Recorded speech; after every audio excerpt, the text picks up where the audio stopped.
السلام علیکم پیارے بچوں، ہم شروع کرنے جا رہے ہیں اردو کی کتاب جماعت دوم حمد سبق نمبر 1۔ حمد خاص الفاظ، نئے الفاظ: پھول، سورج، گلشن، نظر۔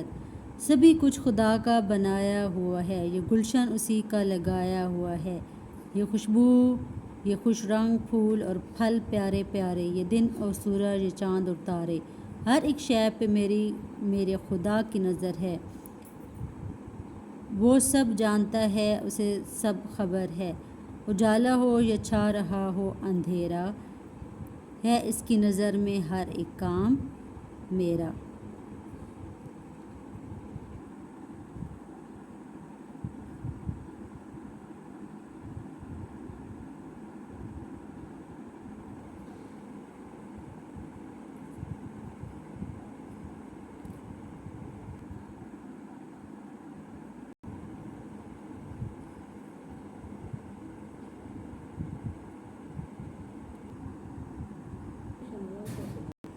نعت نئے الفاظ: مخلوق، پیغام، روشنی، غم گسار۔ آپ صلی اللہ علیہ وآلہ وسلم کی ذات سب سے اعلیٰ ہے۔ آپ صلی اللہ علیہ وآلہ وسلم کی بات سب سے اعلیٰ ہے۔ آپ صلی اللہ علیہ وآلہ وسلم کا نام سب سے اچھا ہے۔ آپ صلی اللہ علیہ وسلم کا کام سب سے اچھا ہے۔ حق کا پیغام آپ صلی اللہ علیہ وآلہ وسلم لائے ہیں۔ دین اسلام آپ صلی اللہ علیہ وسلم لائے ہیں۔ آپ صلی اللہ علیہ وسلم نے سب کی رہنمائی کی، ساری مخلوق سے بھلائی کی۔ روشنی آپ صلی اللہ علیہ وسلم ہی کے دم سے ہے۔ زندگی آپ صلی اللہ علیہ وسلم کے قدم سے ہے۔ اے یتیموں کے غم گسار سلام، اے مدینے کے تاجدار سلام۔ اسحاق جلا پوری۔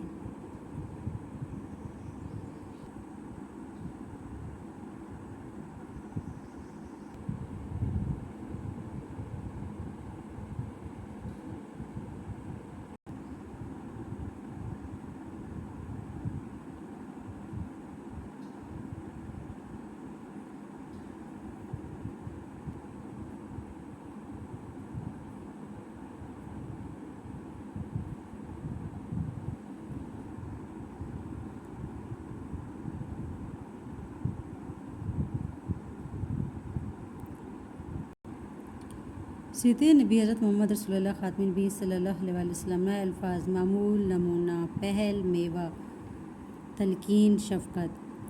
ہمارے پیارے نبی حضرت محمد رسول اللہ خاتم النبی صلی اللہ علیہ وآلہ وسلم کی زندگی ہم سب کے لیے بہترین نمونہ ہے۔ آپ صلی اللہ علیہ وسلم آخری نبی ہوتے ہوئے بھی عام لوگوں سے ملتے جلتے رہتے تھے۔ آپ صلی اللہ علیہ وسلم سب کی عزت کرتے اور سب سے پیار کرتے۔ آپ صلی اللہ علیہ وسلم کا معمول تھا کہ راستے میں ملنے والوں کو سلام کرنے میں پہل کرتے، گھر میں داخل ہوتے ہوئے اور گھر سے نکلتے ہوئے گھر کے لوگوں کو بھی سلام کرتے۔ ہمارے نبی حضرت محمد صلی اللہ خاتم النبی صلی اللہ علیہ وسلم کو بچوں سے بہت محبت تھی۔ بچوں کے سر پر ہاتھ پھیرتے اور دعا فرماتے۔ ننھے بچے لائے جاتے تو ان کو گود میں لے لیتے۔ بچوں کو قطار میں جمع کر کے انعامی دوڑ لگواتے کہ دیکھیں کون ہمیں پہلے چھو لیتا ہے۔ بچے دوڑتے ہوئے آتے تو کوئی سینے پر گرتا، کوئی پیٹ پر۔ بچوں سے دل لگی بھی کرتے۔ سفر سے آ رہے ہوتے تو جو بچہ راستے میں ملتا اسے سواری پر بٹھا لیتے۔ چھوٹا ہوتا تو آگے، بڑا ہوتا تو پیچھے۔ فصل کا میوہ پہلی بار آتا تو دعائے برکت مانگ کر کم عمر بچے کو دے دیتے۔ غرض کے بچوں سے آپ صلی اللہ علیہ وسلم کی محبت و شفقت بے مثال ہے۔ ہمارے پیارے نبی حضرت محمد صلی اللہ خاتم النبی صلی اللہ علیہ وسلم کو الگ الگ بیٹھ کر کھانا ناپسند تھا۔ انہوں نے اکٹھے بیٹھ کر کھانے کی تلقین فرمائی۔ وہ صلی اللہ علیہ وسلم سیدھے ہاتھ سے کھانا لیتے اور اپنے سامنے کی طرف سے لیتے۔ ہر لقمے پر وہ بسم اللہ پڑھتے۔ آپ صلی اللہ علیہ وسلم بہت مہمان نواز تھے، سب کے ساتھ شفقت اور مہربانی کے ساتھ پیش آتے۔ کوئی اگر زیادتی بھی کرتا تو اسے معاف کر دیتے۔ کان میں کوئی آہستہ سے بات کرتا تو جب تک وہ بات پوری کر کے منہ نہ ہٹا لیتا، آپ صلی اللہ علیہ وسلم برابر اپنا سر اسی کی طرف جھکائے رکھتے۔ کسی کو سفر کے لیے رخصت فرماتے تو کہتے کہ بھائی ہمیں اپنی دعاؤں میں یاد رکھنا۔ حضرت فاطمہ رضی اللہ تعالیٰ عنہا آتیں تو اٹھ کر استقبال کرتے، خود تشریف لے جاتے۔ ان کے بیٹوں امام حسن رضی اللہ تعالیٰ عنہ اور امام حسین رضی اللہ تعالیٰ عنہ سے بہت ہی پیار تھا۔ ان کو گود میں لیتے، ان کو کندھوں پر سوار کرتے اور ان کے لیے گھوڑا بنتے۔ غرض کہ نبی اکرم حضرت محمد رسول اللہ خاتم النبیین صلی اللہ علیہ وآلہ وسلم کی حیات مبارکہ ہر معاملے میں ہمارے لیے بہترین نمونہ ہے۔ انتہائی ضروری ہے کہ ہم پوری طرح آپ صلی اللہ علیہ وآلہ وسلم کی پیروی کریں، یہ ہمارا فرض ہے اور اسی میں ہماری بھلائی ہے۔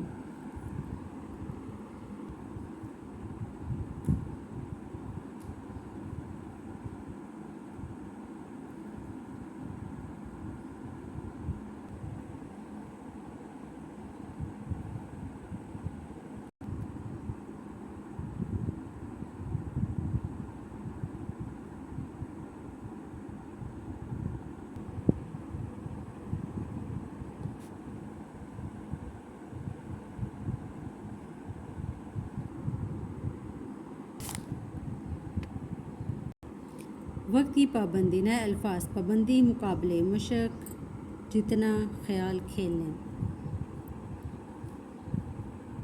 ہر سال کی طرح اس سال بھی 14 اگست کو اسکول میں تقریری مقابلہ منعقد ہو رہا تھا۔ بہت سے بچے اس میں حصہ لینے کے لیے بےتاب تھے۔ احمد اور عمر دونوں دوست تھے۔ دونوں نے سوچا کہ ہم بھی مقابلے میں حصہ لیتے ہیں اور اپنا اپنا نام لکھوا دیا۔ اگلے دن احمد نے دیکھا کہ عمر ایک کونے میں کھڑا تقریر یاد کر رہا ہے۔ احمد کو بہت ہنسی آئی۔ اس نے عمر سے کہا، ابھی تو مقابلے میں 10 دن ہیں اور آپ نے ابھی سے تقریر یاد کرنا شروع کر دیا۔ عمر نے کہا کہ بھائی وقت تیزی سے گزر جائے گا۔ احمد نے کہا، ارے بھائی تقریر تو 2-3 دن میں یاد ہو جائے گی، میں تو کھیلنے جا رہا ہوں۔ وقت تیزی سے گزرا، مقابلے میں صرف 3 دن رہ گئے۔ عمر نے احمد سے پوچھا کہ تم نے تقریر تیار کر لی؟ احمد نے کہا، بس آج لکھوا کر یاد کر لوں گا۔ مقابلے کا دن پہنچا، احمد تقریر یاد نہ کر سکا، اس لیے مقابلے میں شریک نہ ہوا۔ عمر نے مقابلے میں اس لیے بہت اچھی تقریر کی، اس کے لہجے میں یقین اور اعتماد تھا، وہ مقابلہ جیت گیا۔ احمد نے گھر آ کر اپنی امی سے کہا کہ میں وقت پر تقریر یاد نہ کر سکا۔ امی نے کہا، بیٹا اب افسوس کا کوئی فائدہ نہیں، وقت ہمیشہ تیزی سے گزر جاتا ہے، ہمیں ہر کام کرتے وقت اس بات کا خیال رکھنا چاہیے کہ وقت کا صحیح استعمال اور وقت کی پابندی زندگی میں بہت ضروری ہے، ورنہ ہم پیچھے رہ جائیں گے۔ آئندہ عہد کرو کہ ہر کام وقت پر کرو گے اور وقت کی پابندی کا خیال رکھو گے۔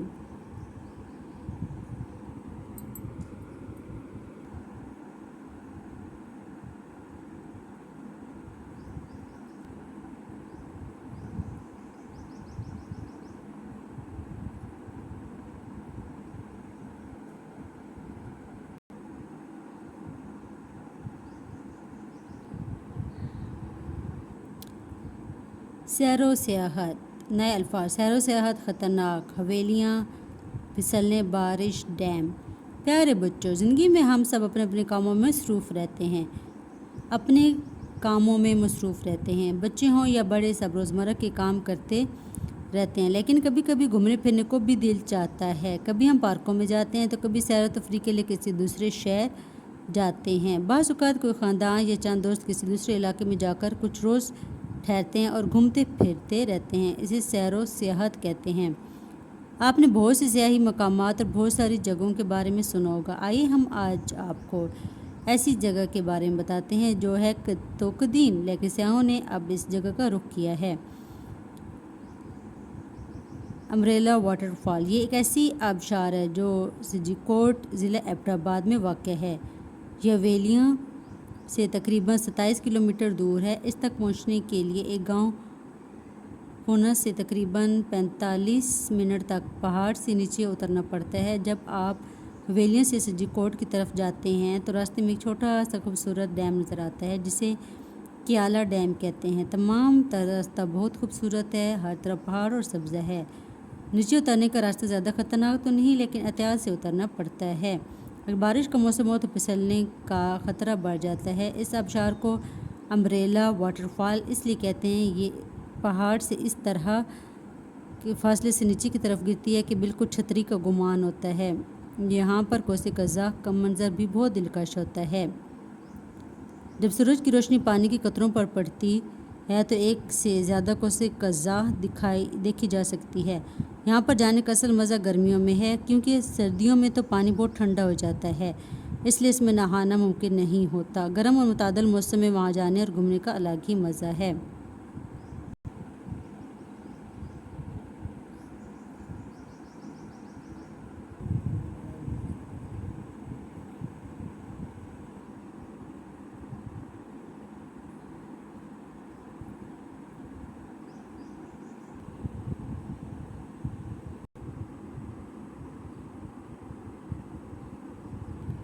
میری محفوظ دنیا، نئے الفاظ، صحت مند تعلیم، سٹیج اثاثہ، نکات قیمتی۔ صبح اسکول اسمبلی میں پرنسپل صاحب نے بتایا کہ آج ایک خاص مہمان ہمارے اسکول آئے ہیں۔ وہ بچوں سے کچھ اہم بات کرنا چاہتے ہیں۔ تھوڑی دیر میں اسٹیج پر ایک صاحب تشریف لائے اور ہم سب سے مخاطب ہوئے۔ السلام علیکم بچوں، میرا نام احمد کمال ہے اور میرا تعلق انسانی حقوق کے ایک ادارے سے ہے۔ آج میں آپ سے کچھ اہم باتیں کرنے آیا ہوں۔ یہ دنیا جس میں ہم رہتے ہیں ہم سب کی دنیا ہے، ہم سب کے کچھ حقوق و فرائض ہیں۔ اچھی تعلیم، اچھا ماحول اور بہترین پرورش ہر بچے کا بنیادی حق ہے۔ جب آپ اپنے گھر سے نکلتے ہیں تو اپنی حفاظت کرنا بھی آپ کا فرض ہے۔ یہاں میں آپ کو کچھ اہم نکات بتانا چاہتا ہوں تاکہ آپ ان کو یاد رکھیں اور ان پر عمل کریں۔ اجنبی لوگوں سے محتاط رہیں، ان کے ساتھ کہیں نہ جائیں۔ ہمیشہ یاد رکھیں کہ جب گھر سے باہر جانا ہو تو والدین، بڑے بہن بھائی کے ساتھ جائیں۔ ہمیشہ یاد رکھیں کہ جب گھر سے باہر جانا ہو تو والدین، بڑے بہن یا بھائی کے ساتھ جائیں۔ کچھ خریدنے جائیں تو دکان کے اندر والے حصے میں نہ جائیں۔ کسی بھی اجنبی سے کھانے پینے کی چیزیں نہ لیں۔ لوگوں سے میل جول میں فاصلہ رکھیں، زیادہ قریب مت جائیں۔ کسی بھی اجنبی شخص کی سواری پر نہ بیٹھیں۔ اسکول آتے جاتے وقت ان تمام باتوں کا خاص خیال رکھیں۔ آپ تمام بچے ہمارے معاشرے کا قیمتی اثاثہ ہیں۔ آپ کی حفاظت کرنا ہماری اور آپ کی ذمہ داری ہے۔ یہ سب کہہ کر انہوں نے شکریہ ادا کیا اور سیر سے نیچے آ گئے۔ مجھے ان کی تمام باتیں بہت فائدہ مند لگیں۔ مجھے یہ سب اچھی طرح سمجھ آ گئی ہیں۔ آپ بھی سمجھ لیجئے تاکہ ہماری یہ خوبصورت دنیا محفوظ بن جائے۔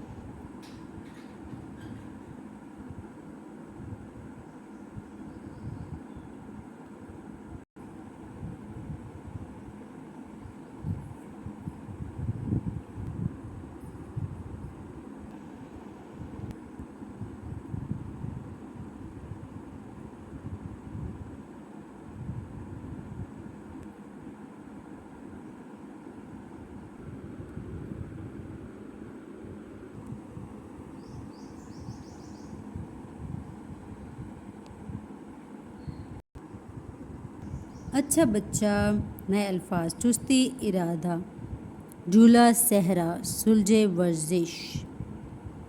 سچ بولے سچا کہلائے، وہ بچہ اچھا کہلائے۔ وقت پہ سوئے، وقت پہ جاگے، وقت پہ کھیلے دوڑے بھاگے۔ ورزش کرنا عادت اس کی، سب سے اچھی صحت اس کی۔ سادہ ستھرے کپڑے پہنے، اس کی چستی کے کیا کہنے۔ سلجھے بال، چمکتا چہرہ، ماتھے پر نیکی کا سہرا۔ پڑھنے کا ہے شوق زیادہ، نیک عمل اور نیک ارادہ۔ استادوں کا کہنا مانے، ان کی بات کو اچھا جانے۔ کھیلے کودے جھولا جھولے، لکھنا پڑھنا کبھی نہ بھولے۔ بات کرے تو خوشبو آئے، ایسا بچہ سب کو بھائے۔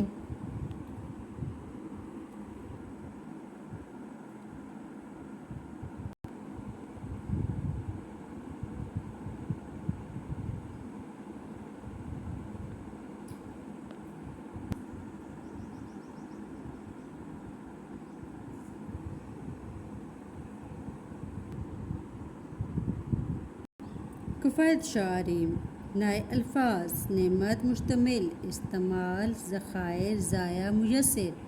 پیارے بچوں، پانی اللہ تعالیٰ کی دی ہوئی نعمتوں میں سے ایک اہم نعمت ہے۔ پانی کے بغیر زندگی کا وجود ممکن نہیں۔ کھانا کھائے بغیر انسان کچھ دن زندہ رہ سکتا ہے، لیکن پانی کے بغیر زندہ رہنا ممکن نہیں۔ ہر جاندار کے لیے پانی بہت ضروری ہے۔ پودے پانی کی موجودگی میں ہی اپنی خوراک بناتے ہیں۔ زندگی کا تقریباً 70% حصہ پانی پر مشتمل ہے۔ اس پانی کی بہت کم مقدار قابل استعمال ہے۔ سب سے زیادہ پانی سمندر میں ہے۔ یہ نمکین پانی ہے جسے استعمال نہیں کیا جا سکتا۔ دنیا کو اس وقت پانی کی کمی کا سامنا ہے۔ جو پانی استعمال کے قابل ہے، اس کے ذخائر کم ہوتے جا رہے ہیں۔ ہمارے ملک پاکستان کو بھی پانی کی کمی کا سامنا ہے۔ بہت سے علاقے ایسے ہیں جہاں پینے کا صاف پانی تک میسر نہیں۔ لوگوں کو پانی حاصل کرنے کے لیے دور دراز جگہوں پر جانا پڑتا ہے۔ بچوں، یہ ہم سب کی ذمہ داری ہے کہ پانی احتیاط سے استعمال کریں۔ ہاتھ منہ دھوتے وقت اور دانت صاف کرتے وقت نل کھلا مت چھوڑیں، اس سے پانی ضائع ہوتا ہے۔ فوارے سے نہانے کی بجائے بالٹی استعمال کریں، اسے بھی ضرورت کے مطابق بھریں۔ صفائی کرتے وقت یا گاڑی دھوتے وقت کم پانی استعمال کریں۔ جو نل خراب ہو انہیں ٹھیک کرائیں تاکہ پانی ضائع نہ ہو۔ ہمارے پیارے نبی صلی اللہ علیہ وسلم نے بھی پانی ضائع کرنے سے منع فرمایا ہے۔ بچوں، ہم بجلی اور گیس استعمال کرنے میں بھی احتیاط نہیں کرتے۔ ہم ضرورت سے زیادہ بلب جلاتے ہیں، اور کوئی بلب اگر بلا ضرورت جل رہا ہو تو اسے بند بھی نہیں کرتے۔ بعض اوقات کمرے میں کوئی نہیں ہوتا مگر پنکھا چل رہا ہوتا ہے۔ ضروری ہے کہ ہم ان سب چیزوں کے استعمال میں کفایت شعاری سے کام لیں، اس سے ہماری اپنی بچت بھی ہے اور قومی بچت بھی۔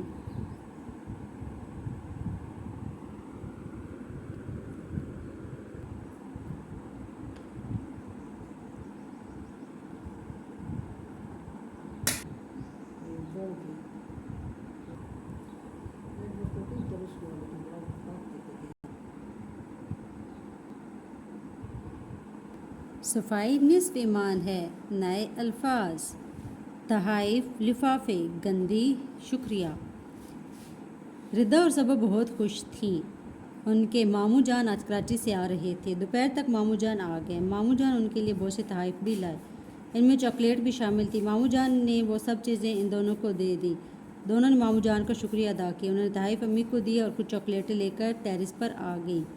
دونوں نے مزے سے چاکلیٹیں کھائیں اور ان کے ریپر گلی میں پھینک دیے۔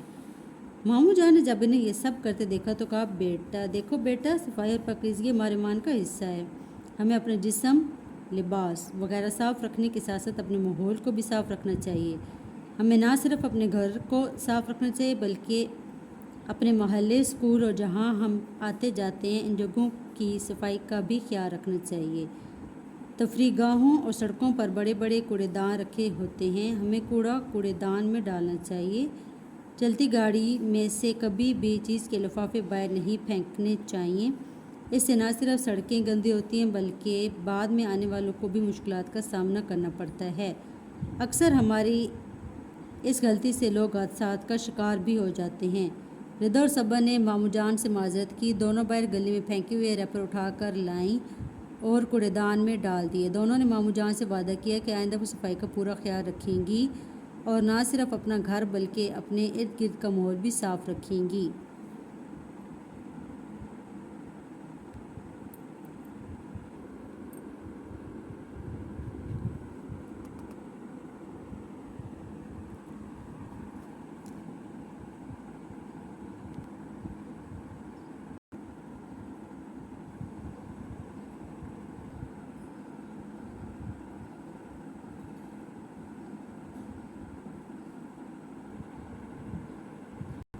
سبق نمبر 10 قائد اعظم رحمۃ اللہ علیہ۔ قائد اعظم رحمۃ اللہ علیہ۔ نئے الفاظ: بچپن، مشکل، قانون، اعزاز۔ پیارے بچوں، قائد اعظم رحمۃ اللہ علیہ کا اصل نام محمد علی جناح تھا۔ آپ کراچی میں 25 دسمبر 1876 کو پیدا ہوئے۔ آپ بچپن سے ہی بہت ذہین تھے۔ آپ نے بہت محنت اور لگن سے تعلیم حاصل کی۔ آپ نے ابتدائی تعلیم کراچی سے حاصل کی، پھر اعلیٰ تعلیم کے لیے برطانیہ چلے گئے۔ 20 سال کی عمر میں قانون کی اعلیٰ ڈگری کے ساتھ وطن واپس لوٹے۔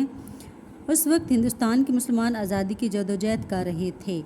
مسلمانوں نے آپ کو اپنا لیڈر منتخب کیا۔ آپ نے مسلمانوں کے لیے دن رات محنت کی اور الگ الگ ملک حاصل کرنے کے لیے ہر مشکل کا ڈٹ کر مقابلہ کیا۔ آپ کی دن رات کی محنت رنگ لائی۔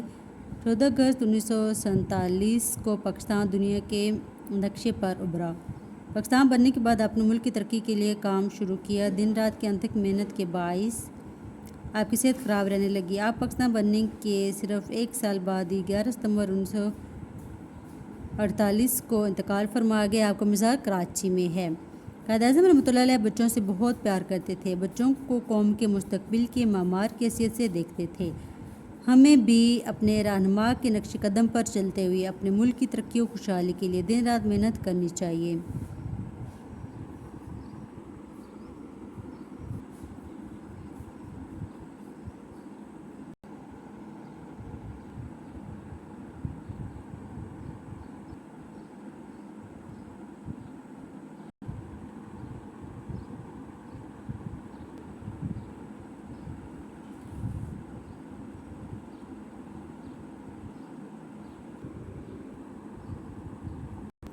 سبق نمبر 11 باغ، یہ ہم پڑھیں گے اگلی ویڈیو میں۔ تب تک کے لیے اللہ حافظ۔